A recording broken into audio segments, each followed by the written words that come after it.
projet que vous voyez ici, c'est la réponse à un concours dont la demande était un nouveau siège social. Alors un siège social, c'est vraiment un bâtiment qui doit représenter de manière assez forte et identitaire le client, en l'occurrence le port autonome, qui avait choisi de quitter son lieu historique, l'hôtel d'Andelot, de la place Broglie, pour venir dans son site industriel sur le port.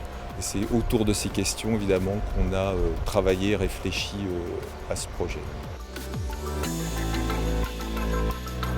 Parler de la résonance avec le lieu, c'était vraiment l'idée.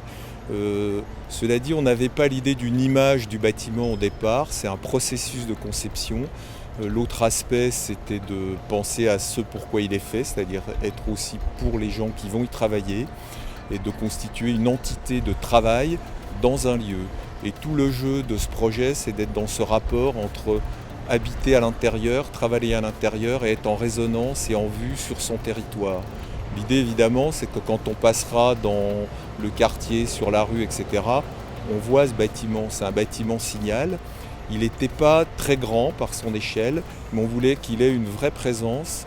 C'est pour ça qu'on a travaillé sur cette volumétrie assez unitaire, et puis évidemment un langage qui renvoie à l'univers du port, notamment par la matérialité du métal, mais un métal, vous le voyez, qui est assez chatoyant, avec une teinte qui va du très sombre, d'un métal noir mat, à un doré flamboyant. C'est aussi un bâtiment qui joue en permanence avec les éclairages, la lumière, le soleil, etc., qui fabriquera aussi, je pense, sa singularité dans le lieu.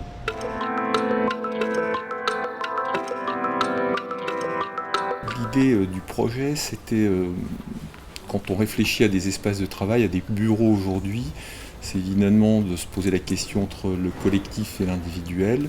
On ne fait plus des bureaux en open space comme à une certaine époque, et on ne refait plus des bureaux individuels fermés. On est dans une sorte d'entre-deux. Donc c'est l'organisation qu'on a développée avec beaucoup de travail, beaucoup de réflexion avec les gens du port. On a organisé beaucoup de réunions autour de ces thèmes-là. Mais il y a une idée qui était très forte et qui était celle du concours et dans la genèse aussi du projet. On parlait de l'extérieur, mais c'était l'intériorité du projet. C'est travailler ensemble au même endroit.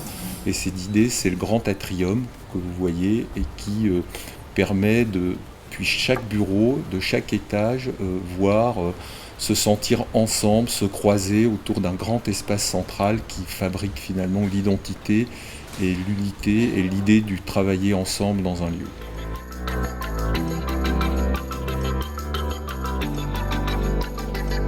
Aujourd'hui, on ne peut plus faire un projet sans se préoccuper de la question des matériaux, de l'énergie, du développement durable.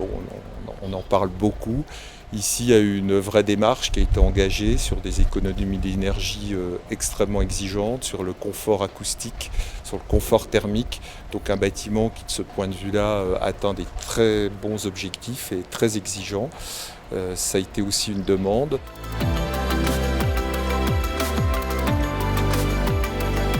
Moi, je suis fier du bâtiment. C'est bien aussi d'être content du travail qu'on a fait. Et puis, on espère surtout que les gens qui maintenant y vivent, ils vivent bien et que ce bâtiment soit à sa place dans l'histoire qui est en train de se construire dans cette ville portuaire qu'est Strasbourg et que revendique maintenant Strasbourg.